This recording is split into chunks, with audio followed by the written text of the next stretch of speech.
Hello students, welcome to my channel physics by Subhash sir. Unit and measurement chapter के lecture number 2 में आज हम measurement of length पढ़ेंगे। सबसे पहले तो डिफरेंट लेंथ मेजर करने के लिए यूज हो रहे डिफरेंट इंस्ट्रूमेंट्स की बात करते हैं। तो 10⁻³ मीटर से 10⁻² मीटर तक की अगर आपको लेंथ मेजर करनी है तो उसके लिए आप मीटर स्केल का यूज कर सकते हैं। इससे कम लेंथ मतलब अगर आपको 10⁻⁴ मीटर जितनी छोटी लेंथ मेजर करनी है तो उसके लिए जो इंस्ट्रूमेंट यूज होता है उसका नाम है वर्नियर कैलिपर्स। इससे कम लेंथ मतलब 10⁻⁵ मीटर के लिए micrometer, screw gauge and spherometer use होता है। ये तो हमने बात कर ली डिफरेंट इंस्ट्रूमेंट की। अब हम बात करेंगे कि लार्ज डिस्टेंस को मेजर करना है तो वो हम किस तरह से कर पाएंगे। Large distance such as the distance of a planet और a star from the earth can not be measure directly with a metre scale. Earth से किसी प्लैनेट या फिर स्टार का डिस्टेंस अगर आपको मेजर करना है तो आप इसमें से कोई भी इंस्ट्रूमेंट का यूज नहीं कर सकते। तो उसके लिए एक इंपॉर्टेंट मेथड का यूज होता है जिसको बोलते हैं पैरालैक्स मेथड। सबसे पहले तो पैरालैक्स मेथड क्या है वो समझ लेते हैं। इसके लिए आपको एक एक्टिविटी करनी है। पेंसिल को आपकी आंख के आगे रखना है। पीछे बैकग्राउंड में आपको वॉल पे कोई एक पॉइंट कंसीडर करना है। अब आपकी लेफ्ट आई बंद करके पेंसिल का उस पॉइंट के रिस्पेक्ट में पोजीशन देखना है। देन नेक्स्ट राइट आई बंद करके आपको फिर से पेंसिल की उस पॉइंट के रिस्पेक्ट में पोजीशन देखनी है। आप यहाँ पे ये नोटिस करोगे कि दोनों कंडीशन में मतलब आप जब लेफ्ट आई से देख रहे थे तब और जब आप राइट आई से देख रहे थे तब दोनों कंडीशन में आपको पेंसिल की पोजीशन चेंज हो रही है ऐसा दिखेगा। बस इसी को पैरालैक्स बोलते हैं कि अगर किसी ऑब्जेक्ट को अलग अलग एंगल से देखा जाए तो उसकी पोजीशन अलग अलग दिखती है। बस यही मेथड हमें पढ़नी है। पैरालैक्स में कोई भी दो ऑब्जर्वेशन पॉइंट के बीच का जो डिस्टेंस होता है उसको बेसिस बोलते हैं। इस एक्टिविटी में आप एक बार लेफ्ट आई से देख रहे हो एंड दूसरी बार राइट आई से देख रहे हो तो आपका observation point left I and right I हुआ। तो आपकी दोनों आंखों के बीच का जो डिस्टेंस है उसको बेसिस बोलेंगे। चलो अब हमें अर्थ से कोई डी डिस्टेंस पे कोई एक प्लैनेट है जिसका नाम है एस। ये डिस्टेंस हमें मेजर करना है। तो उसके लिए हम क्या करेंगे, हम अर्थ के दो अलग अलग एंड से सेम टाइम पे इस प्लैनेट को देखेंगे। अब जैसे ही हमने इस प्लैनेट को यहाँ पे देखा हमने दो अलग अलग पॉइंट से इस प्लैनेट का ऑब्जर्वेशन किया हुआ है। तो इस दो पॉइंट के बीच का जो डिस्टेंस है उसको मैं बोल सकता हूँ डायमीटर ऑफ अर्थ। वो तो हमें पता है, उसको मैं बोल देता हूँ बेसिस बी। हम जो दो पॉइंट से एक ही प्लैनेट को देख रहे हैं तो ये जो लाइन ऑफ साइट है उसके बीच में एक एंगल बनेगा। उसको मैंने यहाँ पे थीटा से कंसिडर किया हुआ है। तो यहाँ पे एंगल ASB उसको थीटा से डिनोट किया हुआ है और उसको पैरालैक्स एंगल और पैरालैक्टिक एंगल बोलते हैं। अब देखने से ही पता चलता है कि अर्थ से ये प्लैनेट जितना दूर होगा उतना ये डिस्टेंस D बड़ा होगा कंपेयर टू B। मतलब हम जब B/D का रेशियो निकालेंगे तो वो 1 से बहुत ही छोटा मिलेगा क्योंकि यहाँ पे न्यूमरेटर छोटा है और डिनोमिनेटर न्यूमरेटर के कंपेयर में बहुत बड़ा है। और ये जो प्लैनेट जितना ज़्यादा दूर होगा उतना ये जो एंगल है थीटा वो भी स्मॉल होगा। So here theta is very small. Students, हम लास्ट लेक्चर में एक इक्वेशन पढ़ चुके हैं प्लेन एंगल का, बस वही इक्वेशन यहाँ पे अप्लाई करना है। प्लेन एंगल का इक्वेशन कुछ इस तरह से था, angle equal to arc upon radius. यहाँ पे एंगल थीटा है, आर्क हम ए बी के बीच का डिस्टेंस मतलब बी लिख सकते हैं, और डिस्टेंस या फिर रेडियस इक्वल टू हम कैपिटल डी लिख सकते हैं।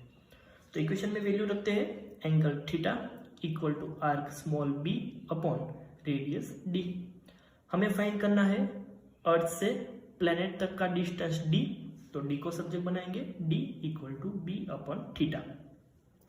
यहाँ पे एक चीज याद रखना स्टूडेंट्स, ये जो एंगल थीटा दिया हुआ है वो ऑलवेज रेडियन में होना चाहिए। अगर आप उसको डिग्री में रखेंगे तो आपका आंसर रॉन्ग आएगा। चलो, अब हमें एक बार प्लेनेट और अर्थ के बीच का डिस्टेंस मिल गया, तो अब हम उसका यूज करके हम प्लेनेट का डायमेंशन मतलब उसका डायमीटर फाइंड कर सकते हैं। कैसे? By using parallax method. देखते हैं कैसे। एक बार हमें अर्थ एंड प्लेनेट के बीच का डिस्टेंस मिल जाए, तो अब हमें क्या करना है, अर्थ के किसी एक पॉइंट से प्लेनेट के दोनों एंड को देखना है। चलो, ये दोनों एंड के बीच का जो डिस्टेंस है उसको हम ऑब्जर्वेशन पॉइंट के बीच का डिस्टेंस बोलेंगे, उसको हम बोल देते हैं बेसिस, जिसको मैंने स्मॉल डी से दिखाया हुआ है। जब मैं इन दोनों एंड को देख रहा हूं, तब यहाँ पे जो एंगल बन रहा है उसको मैंने अल्फा से डिनोट किया हुआ है। उसके सामने जो डायमीटर बन रहा है उसको हम एंगुलर डायमीटर भी बोल सकते हैं, जो यहाँ पे स्मॉल डी है। अब इस कंडीशन के लिए फिर से सेम इक्वेशन हमें अप्लाई करना है, angle equal to arc upon radius. यहाँ पे एंगल है alpha equal to arc small D upon radius capital D. हमें डायमीटर फाइंड करना है, एंगुलर डायमीटर, तो उसको सब्जेक्ट बनाएंगे, तो हो जाएगा small D equal to alpha capital D. यहाँ पे अल्फा की वैल्यू भी रेडियन में होनी जरूरी है। पैरेलैक्स मेथड पढ़ने के बाद अब हम एक दूसरी मेथड पढ़ने वाले हैं कि जो स्मॉल लेंथ मेजरमेंट के लिए यूज होती है। कितना small? Like size of a molecule. To measure a very small size like that of a molecule, जिसकी रेंज कुछ 10⁻⁸ मीटर टू 10⁻10 मीटर जितनी होती है, इतनी छोटी लेंथ मेजर करने के लिए स्क्रूगोज या कोई दूसरे इंस्ट्रूमेंट यूज नहीं हो सकते। ऐसे छोटे मॉलिक्यूल्स को तो हम नेकेड आई से भी नहीं देख सकते। कई स्टूडेंट्स को ऐसा लग रहा होगा कि हमारे पास माइक्रोस्कोप है, तो अगर ऑप्टिकल माइक्रोस्कोप की बात करें तो ऑप्टिकल माइक्रोस्कोप विजिबल लाइट का यूज करता है, और विजिबल लाइट की वेवलेंथ की रेंज 4000 एंगस्ट्रॉम टू 7000 एंगस्ट्रॉम होती है, जहां पे 1 एंगस्ट्रॉम इक्वल टू 10⁻10 मीटर होता है। मतलब विजिबल लाइट की वेवलेंथ 4 × 10⁻7 मीटर टू 7 × 10⁻7 मीटर तक होगी, और हमें जो मेजर करना है वो उससे भी छोटा है, 10⁻8 मीटर टू 10⁻10 मीटर।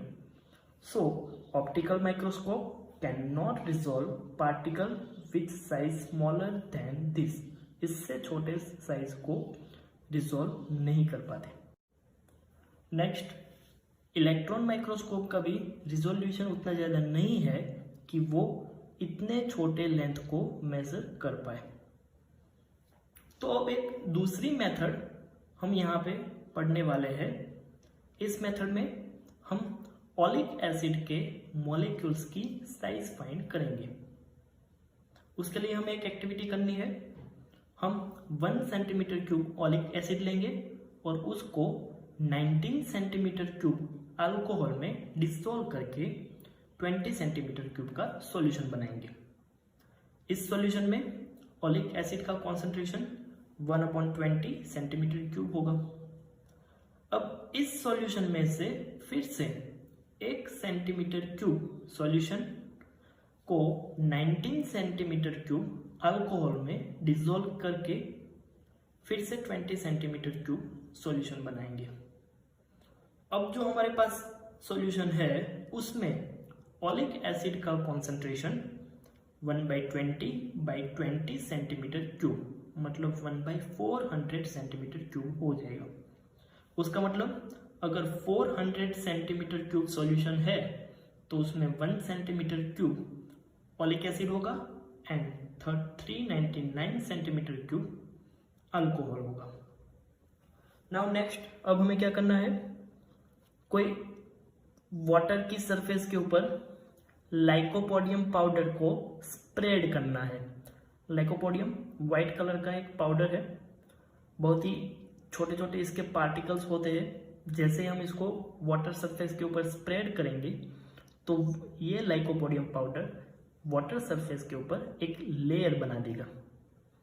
अब इस लेयर में हमने यहाँ पे जो सॉल्यूशन बनाया हुआ है उस सॉल्यूशन का एक ड्रॉप इस लाइकोपोडियम पाउडर की सरफेस के ऊपर रखना है। जैसे हम वो ड्रॉप सरफेस के ऊपर रखेंगे, this oleic acid drop spread into a thin, large and roughly circular film of molecular thickness on water surface। यहाँ पे मैंने दिखाया हुआ है कुछ किस तरह से दिखेगा। यहाँ पे इस वाटर सरफेस के ऊपर पूरा लाइकोपोडियम पाउडर का एक लेयर बना हुआ था। इस लेयर में हमने जैसे ही ड्रॉप रखी तो वो ड्रॉप सर्कुलर स्प्रेड हो जाती है। इस सर्कुलर ड्रॉप को साइड से देखने से पता चलता है कि ये सॉल्यूशन सरफेस के ऊपर मोनो एटॉमिक लेयर बनाता है। इस लेयर की अगर हम थिकनेस फाइंड कर लें तो हमें एटम या मॉलिक्यूल की साइज मिल सकती है। यहाँ पे जो ड्रॉप बना हुआ है उसका डायमीटर हम by using meter scale find कर सकते हैं। उसके डायमीटर के ऊपर से उस सर्कल का एरिया भी फाइंड कर सकते हैं। एरिया इनटू थिकनेस मतलब ये जो सॉल्यूशन है उसका वॉल्यूम हो जाएगा। नाउ हम ऐसा कंसीडर करते हैं कि यहाँ पर हमने सॉल्यूशन के एन ड्रॉप्स रखे हुए हैं। अगर एक ड्रॉप का वॉल्यूम 20 सेंटीमीटर क्यूब हो तो एन ड्रॉप का वॉल्यूम हो जाएगा NV सेंटीमीटर क्यूब। लेकिन इस NV centimetre cube volume solution में ओलिक एसिड की मात्रा कितनी होगी? तो ओलिक एसिड की मात्रा होगी NV इंटू 1/20/20 सेंटीमीटर क्यूब, क्योंकि इस सॉल्यूशन में ओलिक एसिड का कॉन्सेंट्रेशन 1/20/20 सेंटीमीटर क्यूब है। तो यहाँ से हमने जितने भी ड्रॉप्स रखे हुए हैं उस ड्रॉप्स का टोटल वॉल्यूम मिल जाएगा। यही ड्रॉप तो कुछ इस तरह से मोनो एटॉमिक लेयर बना रहा है, मतलब इसका वॉल्यूम और ये वॉल्यूम सेम होना चाहिए। इसका वॉल्यूम होगा एरिया इंटू थिकनेस T। दोनों को कंपेयर करवाया जाए तो ये हो जाएगा AT equal to NV divide by 400। हमें लेयर की थिकनेस फाइंड करनी है तो T को सब्जेक्ट बनाएंगे, T equal to NV divide by A divide by 400। तो इस तरह से हमें लेयर की थिकनेस मिल जाएगी और वही थिकनेस मॉलिक्यूल की साइज है। Now next we are talking about range of length. Physics में लेंथ मेजरमेंट की रेंज 10⁻⁻14 मीटर से 10⁻26 मीटर तक है। यहाँ पे लेंथ मेजरमेंट के कुछ यूनिट्स दिखाए हुए वो पढ़ते हैं। 1 फर्मी, जिसको हम 1F लिख सकते हैं, जिसकी वैल्यू है 10⁻⁻15 मीटर। 1 एंगस्ट्रॉम, जिसको हम 1A लिख सकते हैं, जिसकी वैल्यू है 10⁻10 मीटर। 1 एस्ट्रोनॉमिकल यूनिट 1 AU, जिसकी वैल्यू है 1.496 इंटू 10⁻11 मीटर। 1 एस्ट्रोनॉमिकल यूनिट की डेफिनेशन क्या है? तो astronomical unit is average distance of sun from the earth. हमें पता है कि सन के आसपास जो अर्थ रिवॉल्व करता है उसकी ऑर्बिट सर्कुलर नहीं है लेकिन इलिप्टिकल है। कहीं पे सन और अर्थ के बीच का डिस्टेंस कम होगा, कहीं पे सन एंड अर्थ के बीच का डिस्टेंस ज़्यादा होगा। तो पूरे ऑर्बिट की सन से एवरेज डिस्टेंस लिया जाए तो वो 1 एस्ट्रोनॉमिकल यूनिट जितना मिलेगा। 1 लाइट ईयर जिसको 1 LY से डिनोट करते हैं, जिसकी वैल्यू है 9.46 इंटू 10⁻15 मीटर। इसकी डेफिनेशन कुछ इस तरह से है, distance that light travel with velocity of 3 into 10⁸8 metre per second in 1 year. Next 1 parsec 1 PC जिसकी वैल्यू है 3.08 इंटू 10⁻16 मीटर। इसकी डेफिनेशन कुछ इस तरह से है, distance eight which 1 astronomical unit subtends an angle of 1 arc second. 1 astronomical unit जितनी length जितने डिस्टेंस पे 1 आर्क सेकेंड जितना एंगल बनाएगी, इस डिस्टेंस को 1 पार्सेक बोलते हैं।